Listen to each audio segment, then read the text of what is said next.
कहा जाता है कि फिल्में हमारे समाज की आईना होता है। सच भी है। ये कोई भी कला है हमारे समाज का आईना है।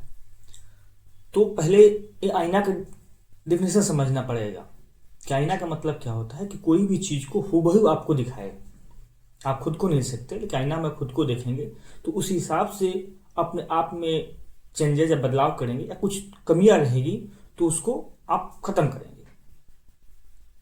जैसे कि आपका अगर चेहरा है, अगर उसमें कोई दाग है, आप आईना आपको सच दिखाता है। तो आईना को हमेशा इस बात से रिप्रेजेंट किया जाता है कि वो आपको सच देता है, सच दिखाए। तो आप आईना अपने चेहरे को देखें, कोई गड़बड़ी रहता है, जैसे बाल नीचे है, चेहरे पे कोई दाग है, तो उस हिसाब से उसको आप हटाते हैं। लेकिन आईना ही आपको गलत दिखाने लगे, जैसे कि आपका नाक एक की जगह पर तीन नाक दिखाने लगे, कान दो दिखाने लगे, तो आप उसको मैन्युफैक्चरिंग डिफेक्ट मान लीजिएगा। उसमें क्या ही सुधार हो सकता है। सेम आजकल की कुछ फिल्में ऐसी हैं कि या तो इतिहास को थोड़ा गलत दिखाती है, टिल्टेड दिखाती है, या कुछ उसमें अधूरा दिखाती है। सारी फिल्में तो नहीं कर सकते, लेकिन कुछ फिल्में तो हैं जिसमें कैसा दिखाया जाता है। जैसे कि अगर बहुत फिल्में एक आई थी जो सुपर फ्लॉप हुई थी, अशोका, जो सम्राट अशोक पे बनी है, जिनको ग्रेट अशोका कहते हैं। और ग्रेट इसलिए है कि उनका एम्पायर इतना बड़ा है जो कि कन्याकुमारी से लेकर नीचे पूरा भारत कवर कर लेता था मोटा मोटी। इधर पूरा अफगानिस्तान, पाकिस्तान, कुछ ईरान का भी हिस्सा था। इधर बर्मा बर्मा और कुछ और दूर तक हिस्सा से आगे तक कवर करता था। मतलब पूरा, अब आज के इंडिया पूरा ले लीजिए, इधर का असम से आगे का कुछ हिस्सा और ज़्यादा ले लीजिए, बर्मा वर्मा सब ले लीजिए, और इधर पश्चिम में आप इतिहास पाकिस्तान, अफगानिस्तान, ईरान का कुछ हिस्सा पार्ट ले लीजिए। इतना बड़ा एम्पायर का जो शासक जो उसमें शासन किया, उसके बारे में जो मूवी बनी और फ्लॉप कर गया। कारण कि आप उतने बड़े शासक की जो मूवी बने तो पूरी चीजें उसको छोड़कर उसको आप इशकबाज बना दिए। उसके नहीं तो आप शासन व्यवस्था पे बात किए। सिंपल सी बात है कि उस जमाने में कितना चैलेंज रहा होगा कि कोई इतना बड़ा एम्पायर को देख रहा होगा। उसकी सेंस, प्रशासन, राजनीतिक व्यवस्था, उसकी सांस्कृतिक कल्चर, इस पर कुछ नहीं बताया आप उसके बारे में। आप उसको पूरा उसको इशकबाज बना दिए। फ्लॉप तो होना ही था। जब लोगों ने उसके बारे में जो जानते थे उसको देखे तो उनको सही लगा। दूसरा मूवी है बाजीराव।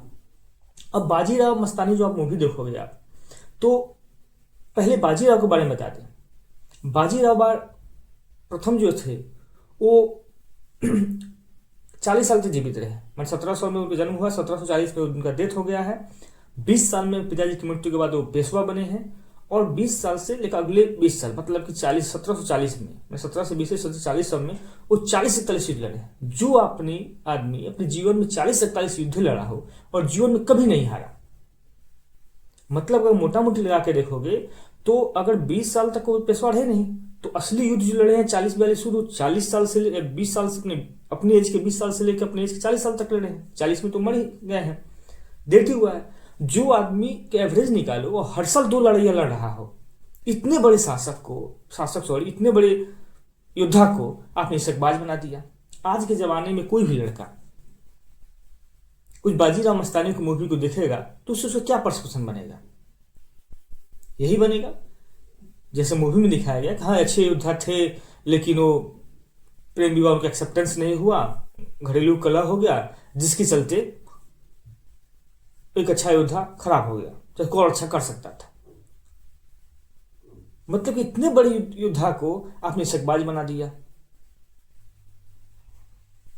लेकिन उनको युद्ध की जाना चाहिए कि जो आदमी से, जैसे एक फिल्म में भी सीन है जो निजाम को, उसमें दिखाया गया है कि जे उनके एक सलाहकार बोलते हैं बाजीराव से कि आगे बहुत ज़्यादा, फिल्म का सीन है कि बहुत निजाम को बहुत बड़ी सेना है, 2 लाख सेना है, हमारे पास इतनी कम सेना है। बोला तुमको मालूम है, हमको मालूम है, और उसे ब्लफ देते हैं निजाम को, मार देता है, निजाम हार जाता है। लेकिन कहीं भी लिखा हुआ मिलता है बाजीराव के बारे में कि बाजीराव ने इतने उस समय के थे, उस समय ऐसा नहीं था कोई हेलीकॉप्टर जहाज से जाकर कोई बमबारी करता था, युद्ध लड़ता था। सबसे तेज सवारी उस समय का घोड़सवारी ही थी। और उस समय बाजीराव अपने रफ्तार के लिए जाने जाते थे। कि जो आम सैनिक, आम उनके ग्रुप होता था, वो जहाँ 10 दिन में जो यात्रा कवर करता, 3-4 दिन में कवर कर जाते थे। और उन्होंने निजाम की सेना को, जो भारी भरकम सेना जो जरूर थी, लेकिन उनका सारा सप्लाई चेन काट दिया था उन्होंने, खानी पानी कर दिया था। और इतने दबाव हुआ कि उनको लगा लॉस तो होगा निजाम मराठा को, लेकिन उससे कई गुना लॉस निजाम को होगा। और उन्होंने इस दबाव में उन्होंने संधि की है कि जिस तरह से मराठा का वर्चस्व बढ़ रहा था, बाजीराव का नाम बढ़ रहा था, वैसे निजाम दबाव में थे कि बहुत कुछ गंवाने से बढ़िया कि संधि कर लेते हैं, जो टैक्स होगा वो दे देंगे। कैसे मुगल तो इसमें बड़े स्मार्ट थे, कोई स्वाभिमान उनका तो था नहीं। वो मान के चलते थे कि भाई चलो अभी कर लेते हैं, बाद में कुछ समय ऊपर नीचे होगा तो कुछ षड्यंत्र करके इसको निपटा देंगे। इसमें तो माहिर थे, उनको इशकबाज बना दिया। अब जैसे कि फिर एक मूवी लीजिए जोधा अकबर। जोधा अकबर में मतलब कि क्या शानदार छवि अकबर का दिखाया गया है। पहले किताबों में था, एनसीईआरटी में, तो अब नया वाला एनसीईआरटी में तो कुछ अच्छा खासा लिखना शुरू किया है उसके बारे में। लेकिन पहले जो अकबर की छवि जो था वो पूरा महान अच्छा चीज भरा गया था। अब सारे मुगल की मैं बात बता, मुगल में कोई भी मैक्सिमम शासक जैसे रहे हैं, वो 60% उनकी बुराइयां थी, 40% 20% उनका अच्छाइयां रही होंगी। लेकिन हमेशा जो लिखा गया, जो फिल्में बनी, जो बातचीत हुई, 20% के बारे में हुई। लेकिन मेरा कहने का मतलब है कि इतिहास में अगर कोई मूवी बनाए रहे हैं तो आप एज इट इज दिखाइए। मैं नहीं कहता हूँ कि अकबर को पूरा पूरा खराब दिखाइए, कि नहीं, जब अच्छा पार्ट भी दिखाते हैं तो उसका खराब पार्ट भी दिखाइए, खराब पार्ट भी दिखाइए उसका। सिर्फ अच्छा अच्छा क्यों दिखाते हैं?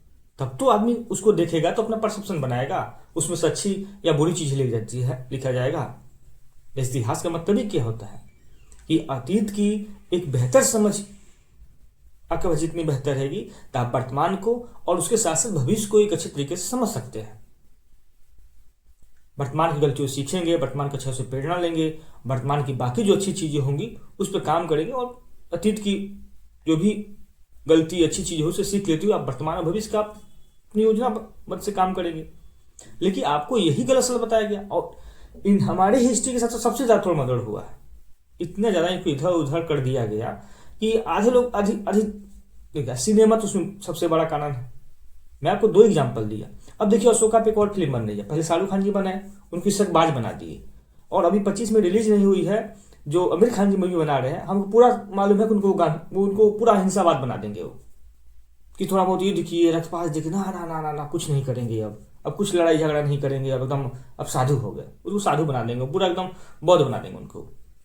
लेकिन सच ये है कि कलिंग के युद्ध के बाद से आप देखिए उस समय कई एक राजा अशोक, जो इतना बड़ा प्रशासनिक जो इसके पास एम्पायर रहा हो, कन्याकुमारी, कश्मीर से लेके कन्याकुमारी से लेके और इधर हिंदू कुश माने उधर ईरान से लेके जब म्यांमार तक इसकी इतनी बड़ी, बर्मा तक इतनी बड़ी एम्पायर है, उस समय क्या ही आक्रमण करेगा वो, उतना ही उसको मैनेज करना एक बहुत बड़ा चैलेंज था। तो क्यों खून बर्बाद करे? आपको पता होना चाहिए कि उसके बाद से अगर हिस्ट्री के देखिए कि उसके बाद से उसने बौद्ध धर्म भरने के बाद से भी अगर वहां पे एक दो जगह विद्रोह हुआ तो उसने बोला है उसने अशोक ने कि मत भूलो कि मैं कौन अशोक हूं। तो सिंपल सी बात है, उसने कभी वैसा नहीं हुआ कि भाई पूरा साधु हो गया, भाई एक पूरा सेटलमेंट हो गया, एक बहुत बड़ा एम्पायर हो गया, अब सब कुछ अगर दिन भर आप थोड़ी हथियार लेकर घूमेगा वो। लेकिन वो इतिहास में से दिखाया गया, कभी उसकी वीरता के बारे में, कभी उसके सैन्य प्रशासन के बारे में, उसने समाज को क्या किया, वो जो राष्ट्रवाद बनाया एकत्र एक झंडा के नीचे जो अशोक ने पूरे हिंदुस्तान को लाकर खड़ा किया, इतना एम्पायर खड़ा किया, इसको नहीं दिखाया गया कि उस एक झंडा के नीचे लाने के लिए राष्ट्रवाद जो अंग्रेजों के बाद जो बोलते हैं कि बहुत खंडित भारत ने सबको एकत्र किया, गांधी जी ने एकत्र किया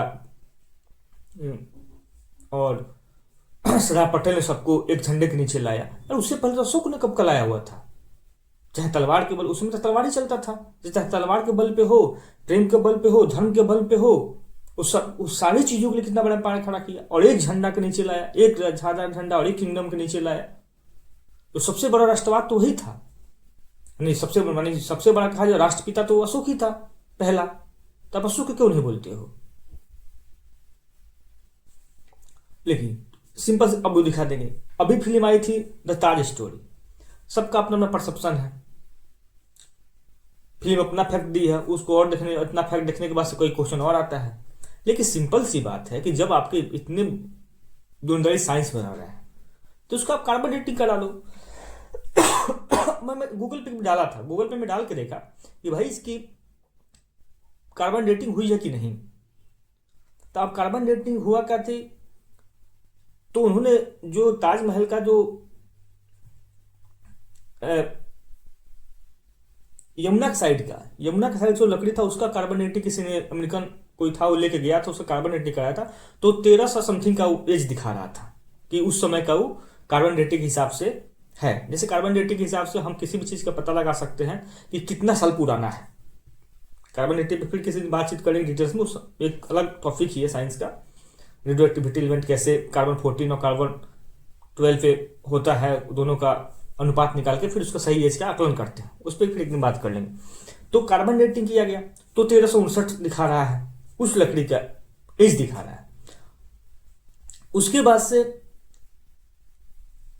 1359 दिखा रहा है। अब बताइए 1359 में जब सही में वो दरवाजे का एज हो गया, और मुगल ये 1530 के आस 1530 में तो है, 1520 में आए हैं, बाबर आया है, बाबर के बाद से तो मुगल एम्पायर शुरू हुआ है।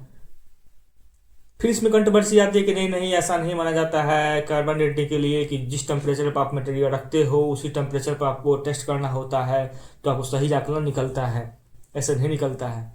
तो बहुत सारी कंट्रोवर्सी है। मैं एक मुस्लिम आर्कियोलॉजिस्ट हैं के मोहम्मद, उनका ललन टप्पे में देख रहा था, उन्होंने बोला कि नहीं नहीं नहीं, वो नीचे तो सब कुछ है, नीचे 27 के 17 कुछ कमरा है, खाली है, उसका जो डबल ऊपर जो गुंबद है वो डबल मेहराब, ऊपर मेहराब का डिजाइन नहीं था, मेहराब का ऐसे जो गेट होता था उसके पहले से गेट नहीं होता था, ऊपर जो गुंबद बना हुआ है डबल, ऐसा कुछ बता रहे थे। मैं बोला कि भाई तुम बताओ कि हम किसी किले पर उसका हम कब्जा करेंगे, किसी को अपना रूपांतरण करेंगे, अपना नाम देंगे, तो हम पहले क्या करेंगे? सबसे पहले उसका भाई आगे का उसका डिजाइन खराब करेंगे, ऊपर से कुछ उसको डिजाइन चेंज कर देंगे, जो सबसे आसान है। भाई तुमको अगर आर्कियोलॉजिस्ट हो, सब कुछ हो, तो आप उसको जो उसको न्यू को बारे में कोई ऐसा बात करो, न्यू का प्रूफ दो कि जिसे पता चले कि भाई हाँ आपका ये कार्बन डेटिंग हुई है, ये आर्कियोलॉजिस्ट है, इस न्यू में ऐसा नहीं होता था। जैसे सुधांशुद्दीन ने तो अपने न्यूज चैनल बोला ही था कि उसके न्यूज में जो लकड़ियां लगी होती है वो पानी में फूल, कोई लकड़ी का नाम बताए जो फूल जाती है, जो वो डूबेगा नहीं, जो यमुना नदी किनारे है, बहुत बाढ़ आ जाएगा तो डूबेगा नहीं। तो उन्होंने उचका दिया कि उसके बाद मुगल में होता है, इंडिया में नहीं होता है। तो हम बोले भाई कोई भी आदमी किसी को रीडिजाइन करेगा तो क्या करेगा? जो सामने से पहली नजर जो दिख रहा है उसको रीडिजाइन कर देगा, उसको न्यू में कोई चेंज आता है वो नहीं करेगा। अब देखिए सेम चीज आता है जोधा अकबर सिनेमा बना, अकबर को इसमें पूरा मूवी देख के आप अकबर का फैन हो जाएंगे। वही मैं बताता हूं कि आप ऐसा नहीं है कि आपने देखिए उसको अच्छी पार्ट को देखिए, लेकिन आपको बुरा पार्ट को भी तो दिखाओ। उसमें कहीं नहीं दिखाया गया कि जो बैरम खां हारे हुए हेमू को एकदम गला काट कर गाजी को उपाधि करता है। बैरम खां उसके संरक्षण थे, सब कुछ उसके लिए कि 70 साल में उसको बनाए, जब धीरे धीरे बड़ा हुआ बैरम खां को साइड कर दिया। बैरम खां जब साइड हुए चित्तौड़ में उसने हमला किया, और उस समय अब तो एनसीआर से 30,000 डाटा लिख रहा है, पुराने इतिहासकार भी 40 मानते हैं, जिसमें बताया गया कि 20% उसमें सैनिक थे, 80% वहां के लोग थे मरे थे, और उसमें 80% मरने वाले बीबी बच्चे जो थे वो सब मारे गए। दूसरा नहीं दिखाया तो कुछ को उसमें हरम में लेके आया था। उस समय अकबर के 25 साल थे, कितना क्रूर था।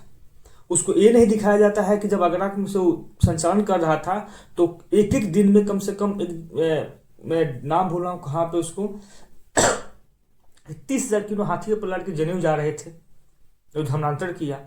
आप एनसीईआरटी का ही लाइन पढ़िएगा, जो मैं चित्तौड़ बता रहा था, चित्तौड़ का एनसीईआरटी लाइन भी, जहाँ पे उस युद्ध जीतने के बाद अकबर ने खुद बोला है, ये एनसीईआरटी का लाइन है, एनसीईआरटी का लाइन है जो खुद बोला है कि हमने 30,000 काफिरों को मार के और उनको धर्म कबूल करवाया, जो नहीं माने उनको मौत के घाट उतार दिया। ये अकबर का है जो एनसीईआरटी में, नए एनसीईआरटी में लिखा हुआ मिलता है। तो इसी मूवी में भी दिखाओ कि हम दोनों पार्ट को, जो अच्छाई पार्ट को देखो, बुराई पार्ट को भी देखो, कि आने वाले समाज में बुराई को लेकर नहीं चलना है, लेकिन आप सिर्फ अच्छे अच्छे को दिखा देंगे। आप अच्छे का होता क्या है कि आप अकबर की एक और कहानी आती है कि जब दुर्गा देवी, क्या नाम था, दुर्गावती, दुर्गावती एक महारानी थी जो जबलपुर के एरिया पर राज करते थे। जब अकबर उनसे युद्ध किया, अकबर उनसे युद्ध किया तो बहुत अच्छी लड़ी हूं, लेकिन लास्ट में देखिए जब मैं हारने लगी तो खुद को मार लिया। इस लेवल की स्वाभिमान थी, कैसे इनकी हरकतों से तो वो मालूम था उनको, उन्होंने खुद को मार लिया। अब जब उन्होंने खुद को मार लिया तो अकबर ने उसकी बहन जो दुर्गावती थी, उसकी बहन जो थी कमलावती, और उनके हर में कोई एक लड़का था, उसकी शादी होने वाली लड़की थी, उसको भी, दोनों को लेकर अपने हरम में रखा। ये जो चाल चित्र उनका नहीं दिखाओगे, तुमको तो बढ़िया एकदम ट्रू लव हर दिखा दिया उसमें जो था अकबर में, लेकिन भी तुमको चाल चित्र दिखाओ कि उनकी जो हरम था, वो हरम में उनका 5,000 औरतें रहती थी, उनके सिपाही जो थे वो अगल बगल, दिल्ली के अगल बगल इलाकों में घूम के घर घर चेक करते थे, कोई भी अनमैरिड वर्जिन लड़की मिले तो अपने हरम के लिए। तो ये सारी चीजें का भी कुछ हिस्सा दिखाओ, तब तो आदमी उस आपको फिल्मी आईने से देख के एक सही आकलन करेगा। सिर्फ अच्छी अच्छी चीजें क्यों दिखाती हो? ये सिंपल सी बात है, डिस्टोर्टेड है। दूसरा एक आई थी, क्या नाम है, अलाउद्दीन खिलजी पे बनी वो पद्मावत, लेकिन आपने अलाउद्दीन खिलजी को ऐसे दिखा, कोई बांसुरी सुन के बच बोले कौन सा बजा रहा है, कौन बजा रहा है, फिर कोई बताया कि सुंदर औरत है।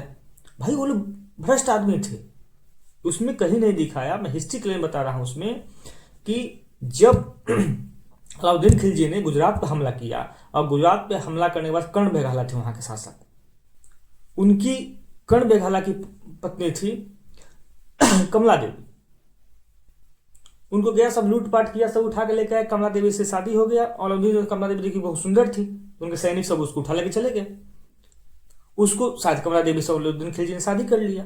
जब और जो कर्णदेव थे वहां से भाग निकले और देवगिरी में अपने किसी के यहाँ जाकर अपनी बेटी को साथ रह गए। जब अलाउद्दीन खिलजी को पता चला कि भाई इसकी तो लड़की तो और सुंदर है, उसने मलिक गफूर को भेजा और चाक गदर देवगिरी पर हमला किया, उसकी बेटी को उठा के ले आया। कमला देवी को तो पत्नी बना लिया, उसकी बेटी देवल देवी को उठा के लेके आया और उससे अपने बेटा हिज खान से शादी किया। हिज खान के मौत के बाद जो मुबारक सा उसका अलाउद्दीन खिलजी का बेटा तो था, वो उसको अपने हरम में रख लिया। तो इस तरह का इन लोगों को चाल चित्रण था, जो कि इसका एक भी हिस्सा किसी सिनेमा में नहीं दिखाया जाता है, एक भी हिस्सा इनका सिनेमा में नहीं दिखाया जाता है, जिससे कि कोई भी लड़का देखे। जो भी आजकल जो कि लोग कई तरह का काम है, सबका अलग सिलेबस सब कुछ है, तो आदमी सिनेमा को ही अगर समझे सीखे तो उसे क्या ही सीखेगा वो, और उसे क्या ही लेके चला जाएगा वो। अभी फायर, एक बहुत 99 की मूवी है फायर मूवी बनी थी, तो उसमें दो औरतें, एक राधा और सीता की समलैंगिक संबंधों पर दिखाया गया था कि उनका हस्बैंड उससे प्यार नहीं करे, आपस में समलैंगिक संबंध थू, मतलब लेस्बियन टाइप। अब बताइए इसमें बवाल हुआ कि भाई सीता गीता नाम क्यों रखे हुए हो? उन्हें बाद में बोला कि नहीं है, इसमें नाम हटा देंगे, फिल्म में वही नाम था, क्योंकि वो राज्यसभा मेंबर रही है, जो उसमें अभिनेत्री थी शबाना आजमी, ऐसा कुछ नाम, शबाना आजमी ही थी शायद, ठीक है। लेकिन सवाल पैदा होता है, लेकिन अगर इसके और डीप में जाएंगे तो ये जो बुक है लिहाफ का कैरेक्टर उठाया गया था, और लिहाफ के राइटर कौन थे? इस्मत चंदुगई। तो लिहाफ के और दोनों कैरेक्टर मुस्लिम थे, लेकिन बड़ी आराम से इनको हिंदू दिखाया गया, हिंदू लड़की दिखाया गया कि हमारे यहाँ तो ऐसा कल्चर है नहीं, तो उनको डिस्टोर्टेड करने के लिए, उनको दिखाने के लिए कि आप देखते देखते आप हैप्चुअल हो। जैसे कोई भी चीज़ आप डेली करते हैं ना, जैसे इन्वायरमेंट आपको दिया जाता है तो आपको जो भोजन आपके दिमाग में भरा जाएगा, वैसे उसके हैप्चुअल हो जाएंगे, किया गया। तो ऐसा बहुत सारे मतलब कि चीज़ें हुई जो गलत हुई।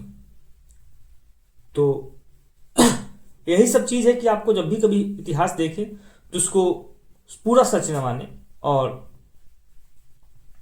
क्योंकि हमारे यहाँ जो फिल्में बनती है खासकर इतिहास में, हाँ पानीपत का जो मूवी बना था, पानीपत का तो तीसरा युद्ध जो है उसके बाद से इतिहास ही बदल गया। कैसे पूरा मराठा जो कहा जाता था कि जो मराठा ही पूरा इंडिया पर राज करेगा, अंग्रेज तो कोई व्यापारी से व्यापारी है कूद के भाग जाएगा, ये सब इतना बड़ा मराठा एम्पायर है हमारा। लेकिन एक पानीपत के युद्ध के बाद आज शाम तक बात चलेगी मराठा एम्पायर पड़ेगा, आज एक दिन खत्म होने के बाद से जब मराठा हारा, अगले सुबह से होगा कि भाई पता नहीं कौन बनेगा मराठा, कौन बनेगा हिंदुस्तान का मालिक कौन होगा, लेकिन इतना तो फिक्स हुआ कि मराठा नहीं होंगे। इतनी बुरी है। और एक सिंपल सी लाइन कही जाती है कि जब दिन खराब होता है तो कुछ नहीं होता, बस पानीपत का तीसरा युद्ध होता है। वो भी एक मूवी बनी थी, उसमें भी कंट्रोवर्सी, जो सूरजमल जो जाटों ने किया हुआ था, उनको लोग गद्दार दिखा दिए थे। लेकिन आपको देखना चाहिए, आपकी हिस्ट्री पढ़िएगा तो पूरा सबूत के साथ उसमें लिखा गया है कि उनके जो उनके साथ लोग थे भूखे मरे थे, उन सालों को मरने के बाद संस्कार, उनका खाने पीने की व्यवस्था सब कुछ करने के बाद इन्होंने किया था, सब सूरजमल जाट नेता ने किया था। लेकिन उनको उसमें लालची दिखा दिया गया था। इसलिए लालची दिखाया गया था कि दो लोग पहले से यहाँ पे जो थे, पहले सूरजमल और कोई मुस्लिम शासक थे, वो मराठा का अधीनता स्वीकार कर लिए थे। जब अहमद शाह अब्दाली आया तो कूद के जाकर उनको मिल गए थे। तो अब ये ना लगे कि सिर्फ मुस्लिम ही गद्दार है, तो सूरजमल को भी लालची दिखा दिया, टिल्टेड गद्दार टाइप के। तो ये सारी चीजें हैं कि हमेशा जो हमारी फिल्में बनी हुई हैं वो ऐसे ही डिस्टॉर्टेड हिस्ट्री ऐसे टर्मों का दिखाई गई है। तो आप स्ट्रिक्ट रहें अपने हिस्ट्री पे। जैसे कि एक पुरानी कहावत है कि वो बार बार अपने आप को शेर बताएगा, लेकिन आप उसको मानने से इनकार कर देना, फिर भोंकने लगेगा। तो वही है इतिहास, इंडिया का इतिहास जो है, इंडिया के जो महान पुरुष रहे हैं वो एक्चुअल महान रहे हैं, और एक्चुअल उनकी जो लेवल रही है वो बहुत ऊपर रही है। कोई बाएं हाथ से लेफ्टिस्ट या कोई भी अरे गहरे फिल्म बना के किताब लिख के उनकी योग्यता, उनकी क्षमता को कोई कम नहीं कर सकता। तो यही सब बात करनी थी आपसे। आजकल की फिल्मों पे जैसा देखे, मैं 4-5 फिल्म देख के हर बार से ऐसा रहता था जो कुछ बात हो जाए, तो अभी मैं द स्टोरी देख रहा था तो उसमें लगा हमको कि ये तो हर एक पहली बात क्या कंट्रोवर्सी देख रहा था, पहली बात क्या है, ये तो बहुत सारे मूवी में हुई है। तो 4 मूवी हमको भी याद आया, जो हमको जहाँ से याद आया कि इसमें ये सब डिस्टॉर्टेड हुआ था, उसी बात पर आपसे चर्चा करनी थी। फिर मिलते हैं आपसे और नेक्स्ट में चर्चा करते हैं। जय हिंद, जय भारत।